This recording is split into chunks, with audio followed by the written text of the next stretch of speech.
Mumbai Suttur RSS ನಾಯಕರ ಭೇಟಿ ಆಯ್ತು. ಬೆಂಗಳೂರಿನಿಂದ ಈಗ ದೆಹಲಿಗೆ ತೆರಳಿದ್ದಾರೆ ರಮೇಶ್ ಜಾರಕಿಹೊಳಿ. 16 ಪ್ರಶ್ನೆಗಳನ್ನ ಸೃಷ್ಟಿ ಮಾಡಿದೆ ರಮೇಶ್ ಜಾರಕಿಹೊಳಿ ಅವರ ದೆಹಲಿಯ ಪ್ರಯಾಣ, ದೆಹಲಿಯ ಎಂಟ್ರಿ.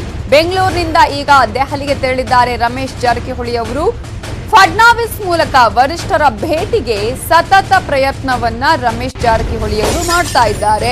ಮೊನ್ನೆ ಕೂಡ ಮುಂಬೈಗೆ ತೆರಳಿ ದೇವೇಂದ್ರ ಫಡ್ನವೀಸ್ ಅವರನ್ನ ಭೇಟಿಯಾದ್ರು. ನನ್ನ ಆಪ್ತರು ಅವರು, ನನ್ನ ಗುರುಗಳು ಅವರು, ನಾನು ಏನೇ ರೀತಿಯ ರಾಜಕೀಯ ವಿಚಾರಗಳಿದೆ ಅವ್ರ ಹತ್ರ ಹೇಳ್ಕೊಳ್ತೀನಿ ಅನ್ನುವ ಮಾತನ್ನ ಹೇಳಿದ್ರು.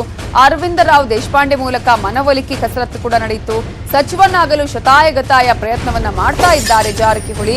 ದೆಹಲಿ ಭೇಟಿ ಬಗ್ಗೆ ಪ್ರತಿಕ್ರಿಯಿಸೋದಕ್ಕೆ ಜಾರಕಿಹೊಳಿ ನಿರಾಕರಿಸಿದ್ದಾರೆ.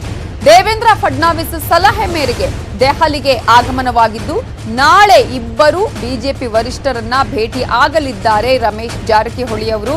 ಆದ್ರೆ ಇದರ ಬಗ್ಗೆ ಪ್ರತಿಕ್ರಿಯಿಸೋದಕ್ಕೆ ಅವರು ನಿರಾಕರಿಸಿದ್ದಾರೆ.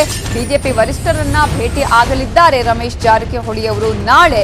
ಸೊ ಯಾರ್ಯಾರನ್ನ ಭೇಟಿ ಆಗ್ತಾರೆ, ಯಾವ ರೀತಿಯಾಗಿ ಈಗ ಈ ಎಲ್ಲ ಬೆಳವಣಿಗೆಗಳ ನಂತರ ಏನ್ ಆಗುತ್ತೆ, ಯಾಕಂದ್ರೆ ಅವ್ರು 8 ರಿಂದ 10 ದಿನಗಳ ಕಾಲ ನನ್ನ ಹತ್ರ ಏನೂ ಮಾತನಾಡಬೇಡಿ, ಆಮೇಲೆ 10 ದಿನಗಳ ಒಳಗಡೆ ಒಂದು ಖಂಡಿತವಾದಂತಹ ರಾಜಕೀಯ ಬೆಳವಣಿಗೆ ಆಗುತ್ತೆ ಅನ್ನುವಂತಹ ಮಾತನ್ನ ಹೇಳಿದ್ರು. ಭೇಟಿ ಮಾಡಕ್ ಬಂದಿದ್ದೀರಾ ಸರ್? ಬೇರೆ ಕೆಲಸ ಪರ್ಸೆಂಟ್ ಅಂದ್ರೆ ಫಡ್ನವೀಸ್ ಅವರು ಭೇಟಿ ಮಾಡಿದ ಮೇಲೆ ಇಲ್ಲಿ ಬರ್ತಿದ್ದೀವಿ. ನಮ್ಮೆಲ್ಲ ಫ್ರೆಂಡ್ಸ್ ನೀವು ಶುರು ಆಗಿಲ್ಲ. ಸಾಯಂಕಾಲಕ್ಕೆ ಭಾಳ ಜನ ಕೊಡ್ತೇವೆ. Thank you. ನಾಳೆ ಹೇಳ್ತೀನಿ ಮತ್ತೆ ಇವತ್ತು ರಾಜಶೇಖರ್ ನಾಳೆ ಹೇಳ್ತೀನಿ. Thank you. ಹೈಕಮಾಂಡ್ ಭೇಟಿ ಮಾಡಕ್ ಬಂದಿದ್ದೀರಾ ಸರ್? ಬೇರೆ ಕೆಲಸ ಪರ್ಸೆಂಟ್ ಅಂದ್ರೆ ಫಡ್ನವೀಸ್ ಅವರು ಭೇಟಿ ಮಾಡಿದ ಮೇಲೆ ಇಲ್ಲಿ ಹೈಕಮಾಂಡ್ ಭೇಟಿ ಮಾಡಕ್ ಬಂದಿದ್ದೀರಾ ಸರ್? ಬೇರೆ ಕೆಲಸ ಪರ್ಸೆಂಟ್ ಅಂದ್ರೆ ಫಡ್ನವೀಸ್ ಅವರು ಭೇಟಿ ಮಾಡಿದ ಮೇಲೆ ಇಲ್ಲಿ ಬರ್ತಿದ್ದೀವಿ. ನಮ್ಮೆಲ್ಲ ಫ್ರೆಂಡ್ಸ್ ನೀವು ಶುರು ಆಗಿಲ್ಲ. ಸಾಯಂಕಾಲಕ್ಕೆ ಭಾಳ ಜನ ಕೊಡ್ತೇವೆ. Thank you. ನಾಳೆ ಹೇಳ್ತೀನಿ ಮತ್ತೆ ಇವತ್ತು ರಾಜಶೇಖರ್ ನಾಳೆ ಹೇಳ್ತೀನಿ. Thank you. ಹೈಕಮಾಂಡ್ ಭೇಟಿ ಮಾಡಕ್ ಬಂದಿದ್ದೀರಾ ಸರ್? ಬೇರೆ ಕೆಲಸ ಪರ್ಸೆಂಟ್. ಇದ್ರ ಬಗ್ಗೆ ಡೀಟೇಲ್ಸ್ ಕೊಡೋದಕ್ಕೆ ನಮ್ಮ ರಿಪೋರ್ಟರ್ ಧರಣೇಶ್ ಈಗ ಫೋನ್ ಸಂಪರ್ಕದಲ್ಲಿದ್ದಾರೆ. ಧರಣೇಶ್, ಸಾಕಷ್ಟು ಜನ ಒಬ್ಬೊಬ್ಬರೇ ನಾವು ದೆಹಲಿಯ ಕಡೆ ತೆರಳ್ತಾ ಇರೋದನ್ನ ನೋಡ್ತಾ ಇದ್ದೀವಿ. ಆದ್ರೆ ರಮೇಶ್ ಜಾರಕಿಹೊಳಿ ಅವರ ದೆಹಲಿ ಪ್ರಯಾಣ ಕುತೂಹಲಕ್ಕೆ ಕಾರಣ ಆಗಿದೆ. ಯಾಕಂದ್ರೆ ಅವರು 8 ರಿಂದ 10 ದಿನಗಳ ಕಾಲ ಗಡುವು ಬೇರೆ ಕೊಟ್ಟಿದ್ದಾರೆ. ಜೊತೆಗೆ ಸಾಕಷ್ಟು ಬೆಳವಣಿಗೆಗಳು ಕೂಡ ಆಗ್ತಾ ಇದೆ. ಒಬ್ಬೊಬ್ಬರನ್ನ ಅವರು ಮೀಟ್ ಕೂಡ ಮಾಡ್ತಾ ಇದ್ದಾರೆ. ಸೊ ಹೈಕಮಾಂಡ್ ಭೇಟಿಯೇ ಒಂದು ಈ ದೆಹಲಿ ಪ್ರಯಾಣದ ಹಿಂದಿರುವಂತಹ ಉದ್ದೇಶನ ಹೇಗೆ, ಯಾರನ್ನ ಮೀಟ್ ಮಾಡೋದಕ್ಕೆ ತೆರಳಿದ್ದಾರೆ? ಈಗ ಆಕ್ಚುಲಿ ಮಾಜಿ ಸಚಿವ ರಮೇಶ್ ಜಾರಕಿಹೊಳಿ ಅವರ ಇತ್ತೀಚಿನ ಪ್ರಕರಣಕ್ಕೆ ಸಂಬಂಧಪಟ್ಟಂತೆ, ಸೆಕ್ಸುವಲ್ ಪ್ರಕರಣಕ್ಕೆ ಸಂಬಂಧಪಟ್ಟಂತೆ ಅವರು ಕೆಲವು ತೊಂದರೆಗಳನ್ನ ಎದುರಿಸ್ತಿದ್ದಾರೆ. ಆ ಕಾರಣಕ್ಕೋಸ್ಕರ ಸರ್ಕಾರದ ಮೇಲೆ ಆ ತೊಂದರೆಗಳಿಂದ ಹೊರಬರ್ಲಿಕ್ಕೆ ಸಹಕಾರ ನೀಡಿ ಅನ್ನುವಂತ ಒತ್ತಡವನ್ನ ಏರ್ತಾ ಇದ್ದಾರೆ.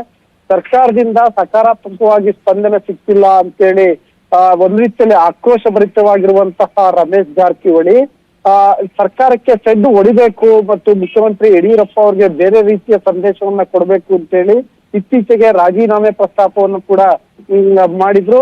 ಅದಲ್ಲದೆ ಮಹಾರಾಷ್ಟ್ರದ ಮಾಜಿ ಮುಖ್ಯಮಂತ್ರಿ ದೇವೇಂದ್ರ ಫಡ್ನವೀಸ್ ಅವರನ್ನ ಭೇಟಿ ಮಾಡಿ ಈ ವಿಷಯದಲ್ಲಿ ಮಧ್ಯಸ್ಥಿಕೆಯನ್ನ ವಹಿಸಿ ಯಡಿಯೂರಪ್ಪ ಅವರಿಗೆ ಹೇಳಿ ಅನ್ನುವ ನಿಟ್ಟಿನಲ್ಲಿ ಮನವಿ ಮಾಡಿದ್ರು ಅಂತ ಹೇಳಲಾಗ್ತಾ ಇತ್ತು.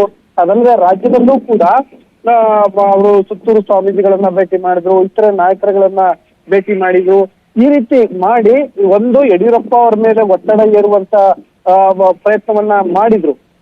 ಈಗ ದಿಢೀರಂತ ದೆಹಲಿಗೂ ಕೂಡ ಬಂದಿದ್ದಾರೆ. ಹೈಕಮಾಂಡ್ ನಾಯಕರ ಭೇಟಿಗೆ ಅವರು ಪ್ರಯತ್ನವನ್ನ ಪಟ್ಟಿದ್ದಾರೆ. ಮುಖ್ಯವಾಗಿ ಬಿಜೆಪಿಯ ರಾಷ್ಟ್ರೀಯ ಅಧ್ಯಕ್ಷ JP ನಡ್ಡಾ ಹಾಗೂ ರಾಜ್ಯ ಬಿಜೆಪಿ ಉಸ್ತುವಾರಿ ಅರುಣ್ ಸಿಂಗ್ ಇಬ್ಬರನ್ನ ಭೇಟಿ ಆಗ್ತಾರೆ. ಭೇಟಿಯಾಗಿ ಒಂದು, ನನ್ನ ಕೇಸಿಗೆ ಸಂಬಂಧಪಟ್ಟಂತೆ ಸಹಕಾರ ನೀಡಿ, ಇಲ್ಲದಿದ್ರೆ ನಾನು ರಾಜೀನಾಮೆಯನ್ನ ನೀಡ್ತೀನಿ ಶಾಸಕ ಸ್ಥಾನಕ್ಕೆ ಅಂತ ಕೂಡ ಅವರು ಹೇಳ್ತಾರೆ ಅಂತ ಹೇಳಲಾಗ್ತಾ ಇದೆ. ಯಾಕಂದ್ರೆ ಈ ಬಿಜೆಪಿ ಸರ್ಕಾರ ರಾಜ್ಯದಲ್ಲಿ ಬರ್ಲಿಕ್ಕೆ ಪರೋಕ್ಷವಾಗಿ ಕೆಲಸ ಮಾಡಿದಂತವ್ರು ರಮೇಶ್ ಜಾರಕಿಹೊಳಿ. ಆ ಕಾರಣಕ್ಕೋಸ್ಕರ ನಾನೇ ರಾಜೀನಾಮೆಯನ್ನ ನೀಡ್ತೀನಿ ಅನ್ನುವಂತಹ ಪ್ರಸ್ತಾಪವನ್ನ ಬಿಟ್ರೆ ಅಥವಾ ಆ ತರದ ಒತ್ತಡವನ್ನ ಅನುಸರಿಸಿದ್ರೆ ಆಗ ಸರ್ಕಾರದಿಂದ ಒಂದು ಸ್ಪಂದನೆ ಸಿಗಬಹುದು ಅನ್ನುವಂತ ಲೆಕ್ಕಾಚಾರಗಳು ರಮೇಶ್ ಜಾರಕಿಹೊಳಿ ಅವರ ಆಗಿದೆ. ಆ ಕಾರಣಕ್ಕೋಸ್ಕರ ಅವರು ರಾಜಕೀಯ ಪ್ರಸ್ತಾಪವನ್ನ ಮಾಡ್ತಿದ್ದಾರೆ.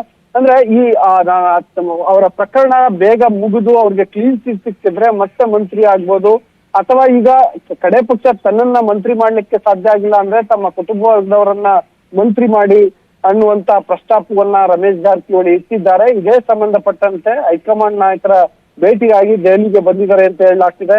ದೆಹಲಿಗೆ ಬಂದಿದ್ದಾರೆ ಈಗಾಗ್ಲೇ. ಇನ್ನೇನಿದ್ರು ಹೈಕಮಾಂಡ್ ನಾಯಕರ ಭೇಟಿ ಆಗ್ಬೇಕು.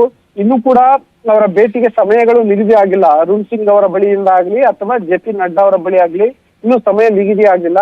ಇವತ್ತು ನಾಳೆ 2 ದಿನ ರಮೇಶ್ ಜಾರಕಿಹೊಳಿ ದೆಹಲಿಯಲ್ಲೇ ಇರ್ತಾರೆ. ಆ ಸಂದರ್ಭದಲ್ಲಿ ಅವರು ಹೈಕಮಾಂಡ್ ನಾಯಕರನ್ನ ಭೇಟಿ ಆಗ್ತಾರೆ. ಅಂದ್ರೆ ದೇವೇಂದ್ರ ಫಡ್ನವೀಸ್ ಅವರ ಎಂಟ್ರಿ ಆಗುವ ಚಾನ್ಸಸ್ ಕಾಣಿಸ್ತಾ ಇದೆಯಾ ಧರಣೇಶ್? ಇವರು ಯಾವಾಗ ರಾಜ್ಯದಲ್ಲಿ ಅಥವಾ ಮುಖ್ಯಮಂತ್ರಿ ಯಡಿಯೂರಪ್ಪ ಈ ಸಮಸ್ಯೆ ಬಗೆಹರಲ್ಲ ಅಂತ ಅನ್ನಿಸ್ತು, ಆಗ ಅಪ್ರೋಚ್ ಮಾಡಿದ್ದು ಮಹಾರಾಷ್ಟ್ರದ ಮಾಜಿ ಮುಖ್ಯಮಂತ್ರಿ ದೇವೇಂದ್ರ ಫಡ್ನವೀಸ್ ಅವರಿಗೆ. ಮತ್ತೆ ಅವರನ್ನ ನೇರವಾಗಿ ಮಧ್ಯಸ್ಥಿಕೆ ವಹಿಸಿ ಅಂತ ಮನವಿ ಮಾಡ್ಕೊಂಡಿದ್ರು. ಅದು ಸಾಧ್ಯ ಆಗಲ್ಲ ಅಂತೇಳಿ ದೇವೇಂದ್ರ ಫಡ್ನವೀಸ್ ಹೇಳಿದ ಕಾರಣಕ್ಕೆ ಕಡೆ ಪಕ್ಷ ಹೈಕಮಾಂಡ್ ನಾಯಕರಿಗೆ ನನ್ನ ಸಮಸ್ಯೆಯನ್ನ ತಿಳಿಸಿ ಅವರ ಮನವೊಲಿಸಿ ಅವರ ಜೊತೆ ಸಮನ್ವಯ ಸಾಧಿಸಿ ನನಗೆ ಭೇಟಿಗೆ ಅವಕಾಶವನ್ನ ಮಾಡಿಸ್ಕೊಡಿ, ಜೊತೆಗೆ ಈ ಸಮಸ್ಯೆ ಬಗೆಹರಿಸಲಿಕ್ಕೆ ಸ್ಪಂದಿಸಿ ಅಂತೇಳಿ ಮನವಿ ಮಾಡಿದ್ರು ಅಂತ ಹೇಳಲಾಗ್ತಿದೆ.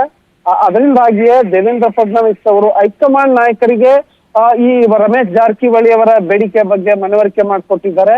ದೇವೇಂದ್ರ ಫಡ್ನವೀಸ್ ಅವರೇ ರಮೇಶ್ ಜಾರಕಿಹೊಳಿ ಅವರಿಗೆ ದೆಹಲಿಯಲ್ಲಿ ಹೈಕಮಾಂಡ್ ನಾಯಕರನ್ನ ಭೇಟಿ ಮಾಡ್ಲಿಕ್ಕೆ ಸಲಹೆ ನೀಡಿದ್ದಾರೆ. ಆ ಸಲಹೆ ಆಧರಿಸಿ ರಮೇಶ್ ಜಾರಕಿಹೊಳಿ ದೆಹಲಿಗೆ ಬಂದಿದ್ದಾರೆ ಅಂತ ಹೇಳಲಾಗ್ತಾ ಇದೆ. ಸೊ ಅವರು ಇನ್ನೇನಿದ್ರು ಕೂಡ ನಿರ್ಣಾಯಕವಾದದ್ದು ಏನಂತಂದ್ರೆ ಜೆ.ಪಿ. ನಡ್ಡಾ ಮತ್ತು ಅರುಣ್ ಸಿಂಗ್ ಅವರನ್ನ ಭೇಟಿ ಮಾಡುವಂತದ್ದು. ಸೊ ಆ ಭೇಟಿ ಮಾಡಿದ್ರೆ ರಮೇಶ್ ಜಾರಕಿಹೊಳಿ ಪ್ರಕರಣ ಮತ್ತೆ ಯಾವ ತಿರುವು ಪಡ್ಕೊಳ್ಳುತ್ತೆ ಅನ್ನುವಂಥದ್ದು ನಿರ್ಧಾರ ಆಗತ್ತೆ. ಅಂದ್ರೆ ಧರಣೇಶ್, ಈಗ ಮೊನ್ನೆ ಕೂಡ ಮಾತನಾಡ್ತಾ ಹೇಳ್ತಾ ಇದ್ರು, ನಾನು ಒಂದು ಸರ್ಕಾರವನ್ನ ಬೀಳ್ಸಿ ಸರ್ಕಾರ ರಚನೆ ಮಾಡೋದಕ್ಕಿರುವಂತಹ ಶಕ್ತಿ ಸಾಮರ್ಥ್ಯ ನನಗೆ ದೇವರು ಕೊಟ್ಟಿದ್ದಾನೆ, ಒಂದು ಸಚಿವ ಸ್ಥಾನಕ್ಕೆ ನಾನು ಲಾಬಿ ಮಾಡ್ತೀನಾ ಅಂತ ಹೇಳಿ.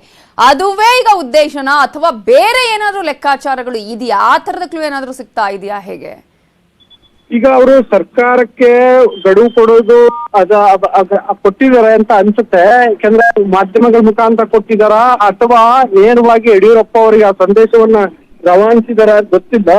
ಆದ್ರೆ ಅವರ ಇತ್ತೀಚಿನ ನಡವಳಿಕೆಗಳು ನೋಡಿದ್ರೆ, ಮೊದಲಿಗೆ ದೇವೇಂದ್ರ ಫಡ್ನವೀಸ್ ಅವರನ್ನ ಭೇಟಿ ಮಾಡಿದ್ರು, ಅನಂತರದಲ್ಲಿ ಸುತ್ತೂರು ಶ್ರೀಗಳನ್ನ ಭೇಟಿ ಮಾಡಿದ್ರು, ರಾಜೀನಾಮೆ ಪ್ರಸ್ತಾಪವನ್ನ ಮುಂದಿಟ್ಟು ಬೇರೆ ನಾಯಕರನ್ನ ಭೇಟಿ ಮಾಡಿದ್ರು, ಈಗ ದೆಹಲಿಯಲ್ಲಿ ಹೈಕಮಾಂಡ್ ನಾಯಕರ ಭೇಟಿಗೆ ಪ್ರಯತ್ನವನ್ನ ಮಾಡ್ತಿದ್ದಾರೆ.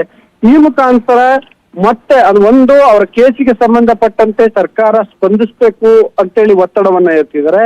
ಜೊತೆಗೆ ಮಂತ್ರಿ ಸ್ಥಾನವನ್ನ ಪಡ್ಕೊಳ್ಳಿಕ್ಕೆ ಸದ್ಯದ ಪರಿಸ್ಥಿತಿಯಲ್ಲಿ ಅವರಿಗೆ ಸಚಿವ ಸ್ಥಾನವನ್ನ ಕೊಡ್ಲಿಕ್ಕೆ ಸಾಧ್ಯ ಇಲ್ಲ.